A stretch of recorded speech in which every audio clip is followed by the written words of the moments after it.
Now we have where do you store a year's supply of food. It sounds enormous, but it's surprising that the average year's supply will fit under a twin-size bed. The one person's year's supply fits under a twin-size bed. Whatever is under your bed now will never be more important than your family's temporal salvation.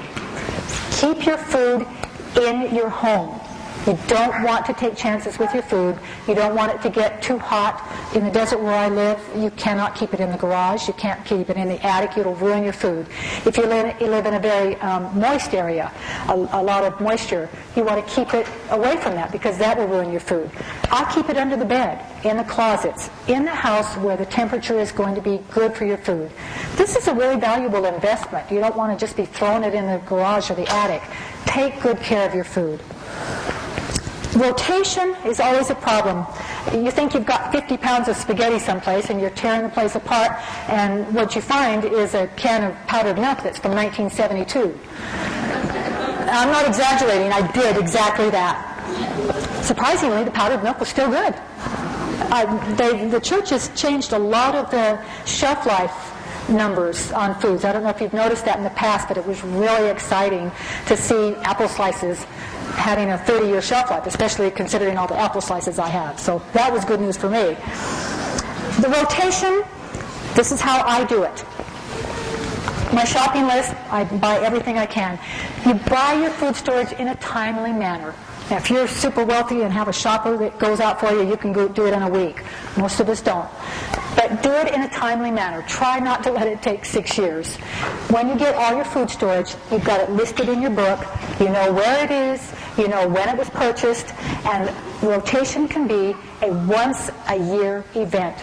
That's one of the best parts about this system. I hated rotation, and it was always there, and I'd think, ooh, I need to get at that. And you know how it is. It's really hard. How much food have you wasted? Because it's kind of overwhelming. This makes it very simple. Once a year, take out my notebook, and I go alphabetically down every single line, every item in my food storage, once a year, and I'm looking for when that food is going to expire. If it's going to expire in the coming year, I will go, take it out from under my bed, so take it out from the food storage, and I'll put it in my kitchen pantry for daily use. I had a lady say, because I used to use the example, I've got 12 cans and they're going to expire, I'll put it in my pantry. And she says, my goodness, what are you going to do with 12 cans of oats? And I'm going, we like oats. You know, my husband really likes them. We have oatmeal, we have granola, we have oatmeal cookies. That's going to be awesome to have all those oats in my pantry, because I don't store things that I don't love. I'm not putting things in my pantry that I'm not going to be really happy to have in there. Then what you do is replace it immediately with fresh, and you mark in your notebook the new date that you purchased it. So as you're taking things out, you're putting it back, you always have a full year supply. It's another beauty of it. The day before the catastrophe comes and you're ready to go to the cannery to do all your stuff, and it's too late. I always have a full year supply. At this time, I will also check all of my vacuum sealed foods, and we'll talk about vacuum sealing later. But I will go through and I'll visually check every one of my jars to make sure that it's still sealed. And if it's not sealed, it sounds like this. Okay? This, I feel like a throat thing. It doesn't sound like that when it's sealed. I'll visually check every jar to make sure it's still sealed, and then I'll open one of each item. I'll open a jar of chocolate chips, I'll open a jar of nuts, I'll open a jar of candy, and I'll taste each one. That's my favorite part about this rotation. You know? Oh yeah, this is still good, this is still good. If it's coming up for expiration, I'll put it in my kitchen pantry and use it up and replace it with fresh. Here's another fun part of this system. You can always change what's in your food storage. Recently I found a chocolate brownie mix. I think it's called the Hershey Triple Fudge Brownie.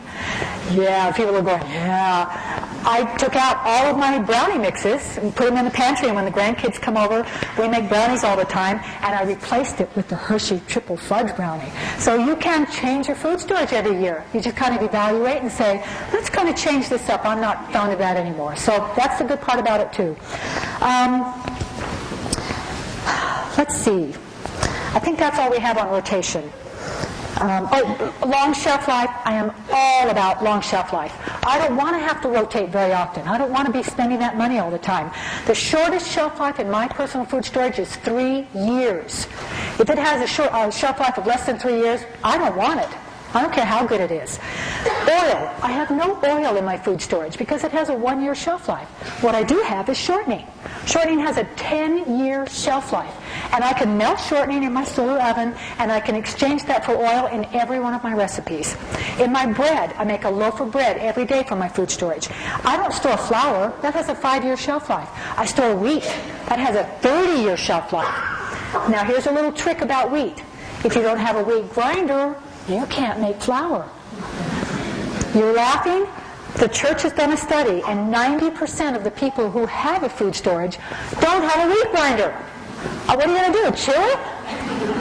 You have to have a wheat grinder.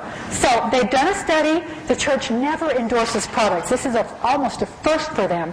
They did a 2-year study on wheat grinders, and in your booklet it's going to tell you about wheat grinders, and it'll tell you what it goes. It's called a blend tech.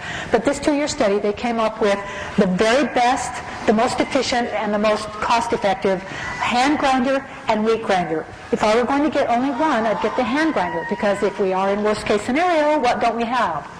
Electricity. Your electric grinder will be worthless. So get your hand grinder first, and then you might want to get an electric grinder. If we have electricity, I'm going to be the happiest person in the world, because I've got an oven in my house and a microwave, all those good things. I'm not going to have to use the solar oven, but I'm prepared for worst case scenario.